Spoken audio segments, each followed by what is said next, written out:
ये कहानी एक ऐसे अमीर कपल की होती है जिनके पास दौलत तो बहुत होती है और उन्हें एक दूसरे से मोहब्बत भी बहुत होती है, लेकिन उसका हस्बैंड एक बीमारी के चलते हमेशा बिस्तर पर पड़ा रहता था। शादी के बाद एक पत्नी को अपने पति से जो प्यार चाहिए होता है वह प्यार उसे कभी नहीं मिला था, जिसके चलते धीरे धीरे उसकी अफेयर उनके ही फैमिली डॉक्टर के साथ हो जाती है। वह अक्सर चुप चुप के उससे मिलने जाया करती है, क्योंकि जो सुख उसे कभी नहीं मिला था अब वह सुख उसे डॉक्टर के साथ महसूस होने लगती है। अब डॉक्टर के साथ वह खुश तो बहुत थी, लेकिन उस डॉक्टर के मन में तो कुछ और ही प्लान था, जिसे देखेंगे हम आज की इस पूरी कहानी में।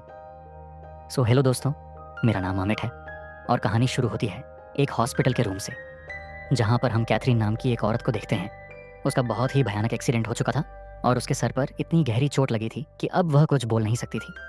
उसे सब सुनाई तो दे रहा था और एक आंख भी खुली हुई थी, लेकिन वह ना तो आंखें हिला पा रही थी और ना ही कोई जवाब दे पा रही थी उसकी देखभाल करने के लिए। निक्की नाम की एक नर्स मौजूद थी जो बार बार उससे पूछती है कि आपके साथ क्या हुआ था, लेकिन कैथरीन की तरफ से कोई भी रिएक्शन नहीं आता।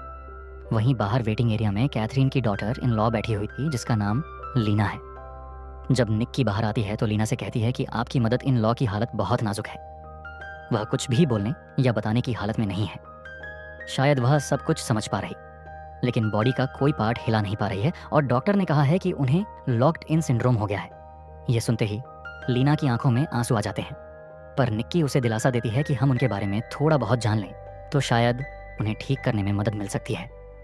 जिसके बाद लीना सब कुछ बताने लगती है कि सालों पहले कैथरीन हॉलीवुड की एक बहुत ही फेमस फिल्म स्टार हुआ करती थी और अपने द्वार में वह सबसे पॉपुलर थी।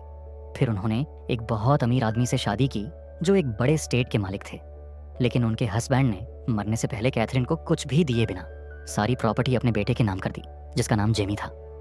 लीना बताती है कि वह खुद कैथरीन की बेस्ट फ्रेंड की बेटी थी। जब उसकी माँ की मौत हुई तो कैथरीन ने उसे अडॉप्ट कर लिया।